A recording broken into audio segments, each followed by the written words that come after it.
La resistencia como un lugar incierto. Resistir para cierto tipo de población de pronto se vuelve una idea y condición atractiva.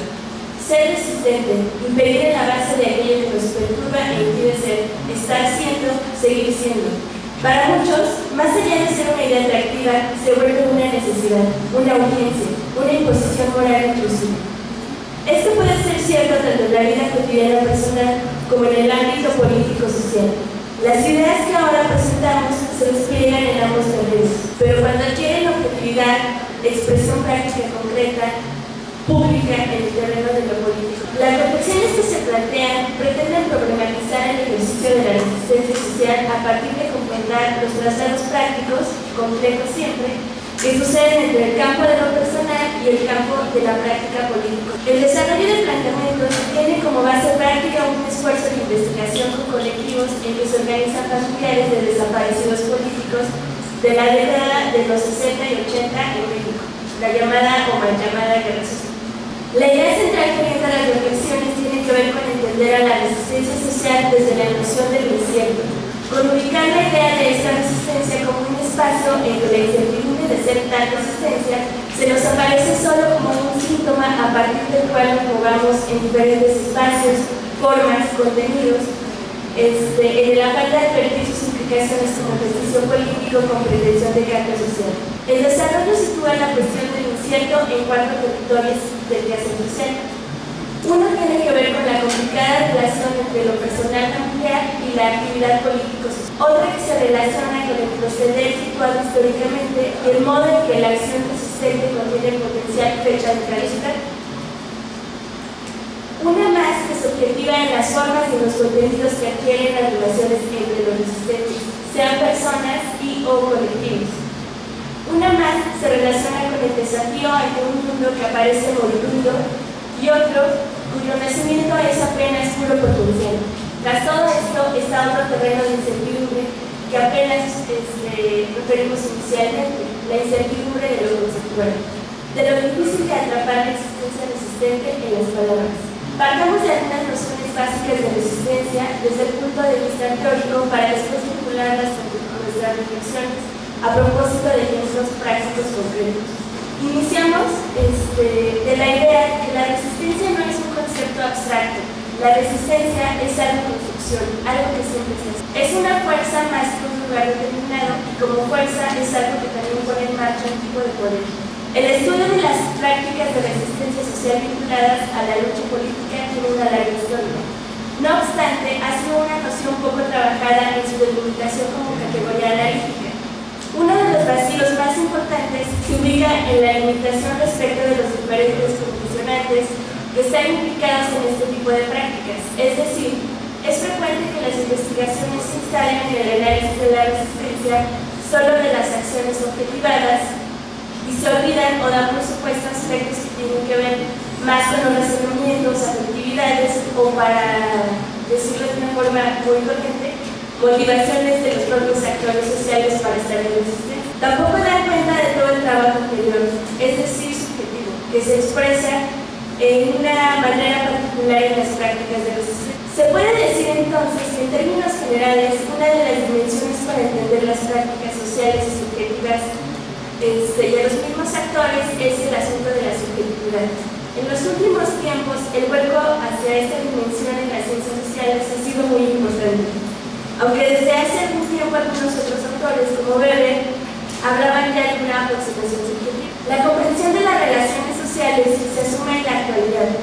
Pasa inevitablemente por la dimensión simbólica, por la elaboración de sentido y por la realización de actividades a propósito de la significación que los actores tienen del mundo práctico. Desde esta perspectiva, la comprensión de las prácticas sociales tiene una fuerte carga de determinación en el espacio laborativo en que simbolización, significado y sentido adquieren forma, contenido y expresión. La dimensión subjetiva es este espacio de elaboración que resulta objetivado como práctica social ante un mundo que impone una realidad práctica. Son varios los autores e investigadores los que hablan de la resistencia social. Sin embargo, casi siempre se hace de forma referencial y no como un asunto de desarrollo teórico o conceptual. O por el contrario, se limitan muchas veces a la caracterización de los resultados empíricos de sus investigaciones y y no hay una aportación que pueda ayudar a conceptualizar el fenómeno como tal de la resistencia social. Recordemos que el abordaje desde las ciencias sociales realiza la creación de un objeto de investigación, de un objeto teóricamente planteado, no un caso o casos reales como independencia de la ficción teórica. Con esto también queremos dejar en claro que no estamos cayendo en un teoricismo que ignora o menosprecia en lo empírico las características de hechos concretos e históricos. Tal y como lo indica Marini, es muy fácil caer en dos tipos de desviaciones en el momento de la investigación: la sustitución del hecho concreto por el concepto abstracto o la alteración del concepto en nombre de una realidad rebelde de aceptarlo en su formulación pura. Esta situación, de acuerdo con Modonesi, nos plantea una interrogante en el terreno de ¿qué es la resistencia? Este mismo autor presenta la idea de que existen pocos estudios académicos que trabajen a fondo el concepto de tal categoría. Por mucho que se utilice el término, esto no quiere decir que se trabaje conceptualmente. Menciona que siempre que se quiera aproximar a las formas de resistencia social, no solo es importante aproximarse a lo que se ha dicho teóricamente, sino a las elaboraciones políticas que hacen los grupos colectivos o movimientos sociales. Hay dos acepciones que circulan hoy en día: una acepción débil de origen teórico y una acepción fuerte de origen político. La acepción débil, a pesar de ser fuerte teóricamente, es necesaria pero no suficiente para entender a los movimientos sociales latinoamericanos actuales, mientras que la acepción fuerte es débil teóricamente pero incorpora elementos imprescindibles para pensar los movimientos sociales. La resistencia aparece la mayoría de las veces asociada a la categoría del poder. Incluso se afirma que la resistencia es en sí misma una forma de poder. El poder entonces es una trama de relaciones, un juego de estrategias y resistencias, una tensión constante, un estado de guerra. El poder es fuerza y relación, la relación de esta fuerza. Tal vez esta relación entre poder y resistencia se remita al origen etimológico de la palabra resistencia. Corral nos indica que el prefijo latino re implica una reacción que se reafirma. El prefijo latino sistere, que es igual a oponer, hace que el verbo resistere adquiera la denotación de oponerse o defenderse contra algo o contra alguien. La resistencia es entonces el elemento necesario para la existencia del poder y viceversa. Uno no es sin el otro y ambos convergen en una relación dialéctica. Pero además, poder y resistencia ocupan un espacio específico que no se reduce al vínculo entre estas dos fuerzas. Un espacio que está conformado por un determinado proceso histórico, un campo impulsado por fuerzas de esperanza, expectativas de mundos, ideologías, lugares de negociación, potencialidades de ser, etc. Dicho espacio es todo el campo social. La resistencia solo nuclea la red con todas esas fuerzas. Entre esa pugna. Es por eso que es la más importante y tal vez la más sobresaliente de todas esas. Pensar en relaciones de poder y resistencia solo como estados puros que implican forzosamente opresión y obediencia, así como considerar que los dominadores son todopoderosos en cualquier sitio y los sometidos simples víctimas sumisas en todos lados y sin ningún tipo de ventaja, considerar a los buenos de un lado y a los malos del otro, fijar el poder en un lugar y a la resistencia en otro, creer que ambas son una posición permanente y exclusiva de algunos es una elaboración bastante limitada y simple. Al respecto, Bourdieu desdeña la alternancia de sumisión y resistencia, pues según él, esta no hace más que impedir una comprensión ajustada a prácticas y situaciones cuyo origen es fundamentalmente doble. Si para resistir no se dispone, cito a Bourdieu, de otro medio que hacer propios y proclamar en voz alta propiedades que caracterizan a uno como dominado, él pone el ejemplo de Black is Beautiful, es ello resistencia, el esfuerzo por otro lado de borrar todo aquello que pudiera delatar los propios orígenes o entrampar a la gente en su posición social, ya sea un acento, la comprensión física, las relaciones de parentesco, etc., debería ser considerado sumisión. Bourdieu nos dice que estos cuestionamientos se tratan de una condición irresoluble, inscrita en la lógica de la dominación simbólica. Además, agrega que la resistencia puede ser alienante y la sumisión puede ser incluso liberadora. Tal es la paradoja de los dominados y, según este autor, no se sale de ello. Sin embargo, aquí resulta elemental aclarar que ni Bourdieu ni nosotros caemos en el otro extremo, en el reduccionismo ingenuo acerca de que la sumisión es algo puramente voluntario, pues como lo menciona este autor, es necesario atender a la génesis histórica de las estructuras que opresan a los dominados. Y vuelvo a citar: si es adecuado recordar que los dominados siempre contribuyen a su propia de dominación, es necesario que se nos recuerde de inmediato que las disposiciones que los inclinen a esa complicidad son también el efecto encarnado de la dominación. Encontramos ante este breve panorama conceptual acerca de la resistencia que tratar de dar un contenido teórico a dicha categoría es complejo. ¿Cómo darle sentido teórico a algo que es tan difícil de aprender prácticamente?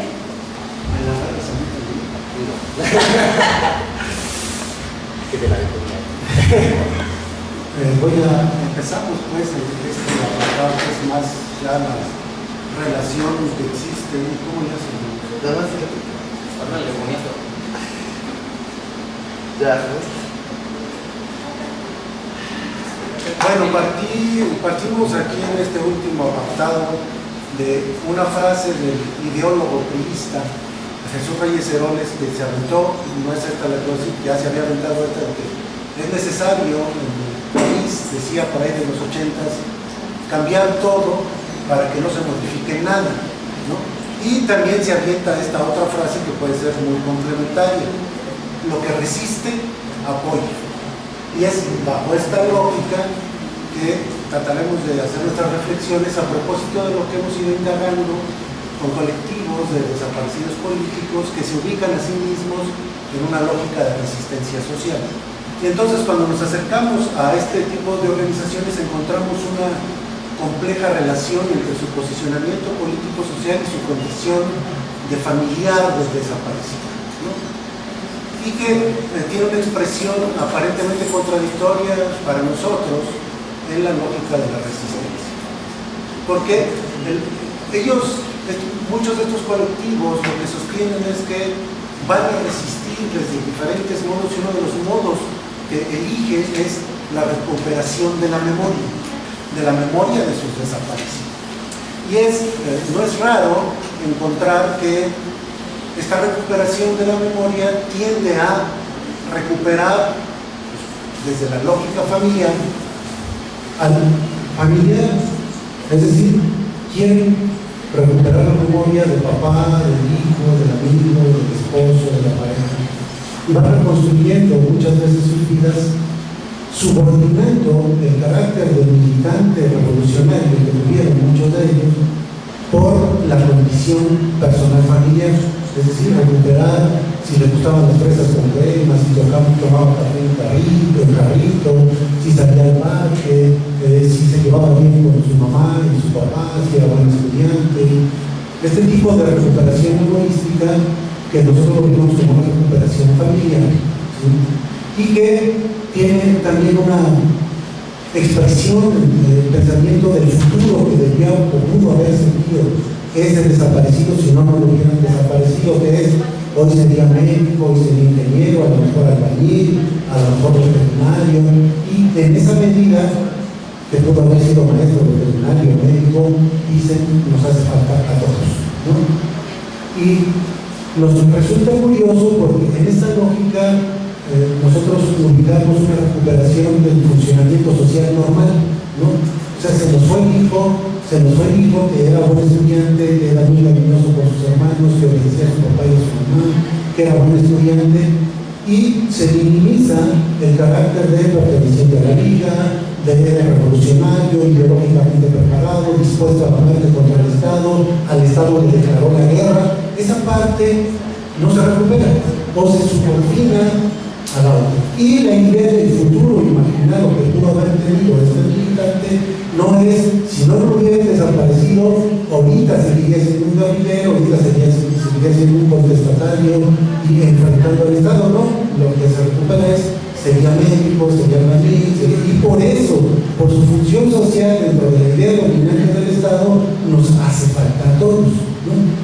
Y entonces, a propósito de este tipo de expresiones, nosotros preguntamos: ¿qué clase de resistencia es la que se configura en esta parte? Y nosotros no somos los que decimos que son resistentes, o sea, son ellos mismos los que dicen que resisten. Pero cuando se traslada a la lógica familiar, una lucha política, y se quiere recuperar al médico, al veterinario, a todo esto, lo que está de trasfondo es la subjetividad dominante como todavía dominante. Es decir, no recuperamos o no imaginamos al que desapareció, como un agente revolucionario que todavía podría estar peleando, sino al veterinario, al albañil que cuidaría a sus nietos, algunos hasta lo ponen como cuidando, jugando en el parque y dándole maíz a las palomitas, ¿no? Más allá, o sea, no planteamos que eso necesariamente esté mal, lo que tratamos es reflexionar de la relación que existe entre la condición personal familiar y su expresión en las luchas políticas a propósito de esto que hemos ido encontrando en esta clase de colectivos, ¿sí? Otro de los terrenos, y por eso planteamos que la resistencia es un terreno incierto, o sea, ¿qué es eso de la resistencia cuando nos encontramos estas complejidades? O sea, ¿realmente estamos resistiendo al Estado o estamos convirtiendo a estos espacios de resistencia en un espacio de, decimos a veces, de contención emocional propia o de lavado de nuestra conciencia, ¿no? En el segundo terreno, que tiene que ver con las formas prácticas que adquiere el ejercicio de la resistencia ante el Estado, que encuentra su contraparte cuando se relacionan colectivos con colectivos, ¿no? Ante el Estado pues pueden tener prácticas muy específicas de contención, hacer plantones, scratches, mítines, ¿no? Pero cuando nosotros tratamos de ubicar cómo son las relaciones entre colectivos, lo que encontramos son ejercicios de poder y de hegemonía entre colectivos, a ver quién gana el terreno de la memoria, a ver quién gana el terreno de la consigna, a ver quién gana el terreno de los recursos, a ver quién gana la preposición en la opinión mediática, incluso contra lo que hacen los otros colectivos, deslegitimándolos, atreviéndose a decir que lo que los otros hacen no es válido, que sus desaparecidos valían menos que los desaparecidos del otro colectivo, y resulta un terreno otra vez contradictorio. Es decir, ¿de qué sirve entonces que hagan los plantones, las marchas y todo eso si entre ellos se están acabando y están disminuyendo toda posible condición resistente frente a la subjetivación y las formas de dominación del Estado, cuando entre ellos muchas veces se reproducen, ¿no? Otra de las cosas que nos ha hecho reflexionar nuestro acercamiento a este tipo de colectivos, pero nos ha hecho reflexionar no solo para los colectivos mismos, sino para nosotros también, que tenemos un colectivo que se llama Disidencia y Resistencia, y para tratar de comprender otro tipo de expresiones y que se dicen resistentes, y realmente debemos cuestionarnos contra qué estamos resistiendo y con quiénes estamos ejerciendo poderes legitimadores, dominantes, hegemónicos. Y entonces otra de las cosas que encontramos es sus formas de resistir, ¿no? Y lo que nos preguntamos acerca de las formas de resistir, ¿por qué hacen? Bueno, algunos nombran calles con los desaparecidos y hacen el evento de quitar el nombre del 15 de septiembre y ponen para usar a lo que estaba saliendo David Berlanga, ¿no? Cuando todos los de esa calle no saben quién fue David Berlanga, no tienen una mínima idea de qué clase de cosa vivió, qué clase de cosa planteó, hacen plantones en la Suprema Corte los sábados, que no están los de la Suprema Corte trabajando, hacen scratches en el Campo Marte cuando están todos cuando el Campo Marte ya lo abrieron para que vayan a usar las bicicletas con los niños, las familias, ¿no? Y más allá de si esto es válido o no, si esto es justo o no, es correcto o no, el cuestionamiento es qué tan pertinente es si realmente se quiere confrontar al Estado, ¿sí? Y lo que nos preguntamos, ¿no será que ciertas formas de expresión práctica del combate político tienen fecha de caducidad? Es decir, que hay cosas que ya en este tiempo no son pertinentes, que no atraen a nadie, no convocan a nadie, ¿sí?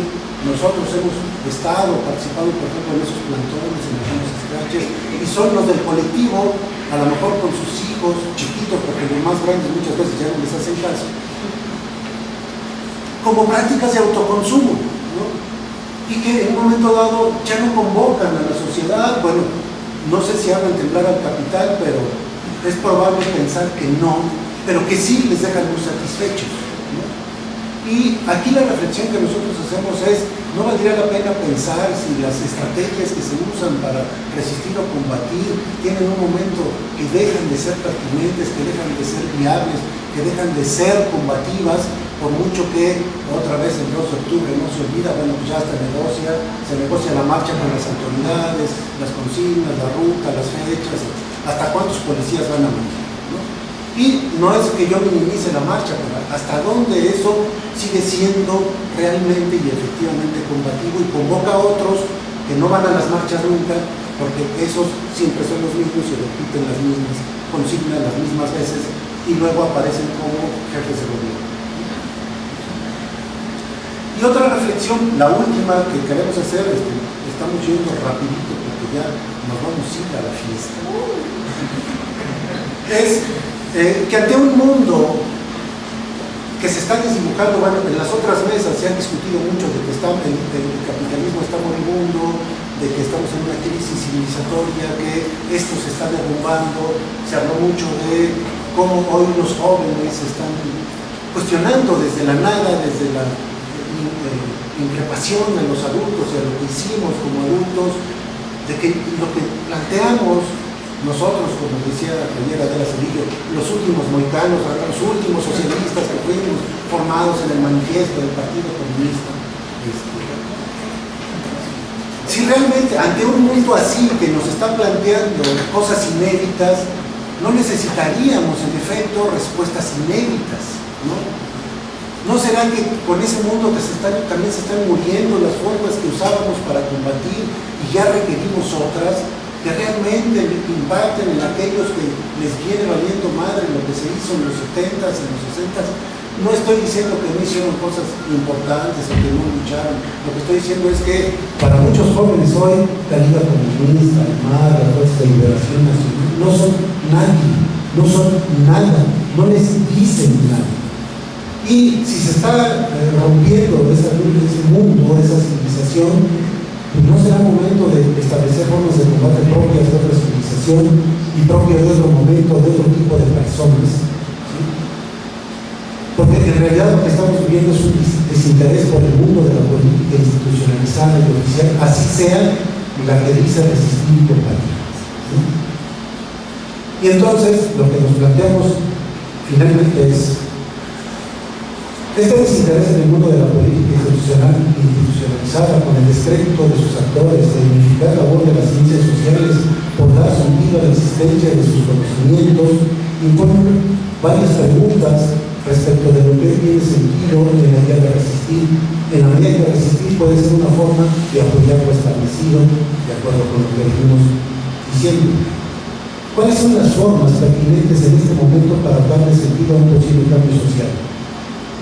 ¿Qué tanto lo que tradicionalmente se hace hoy tiene fuerza resistente y transformadora efectivamente? ¿No será que estamos necesitando construir ya la realidad de otra manera de deshacernos de esa política que nos han planteado y nos han impuesto e irnos por otra vía, que a lo mejor algunos analistas dirían del desconocimiento? ¿Sí? Desconozcamos al Estado, desconozcamos a las instituciones, desconozcamos a los maestros y a los alumnos. Estamos en realidad en condiciones de hacer otra cosa. Bueno, gracias.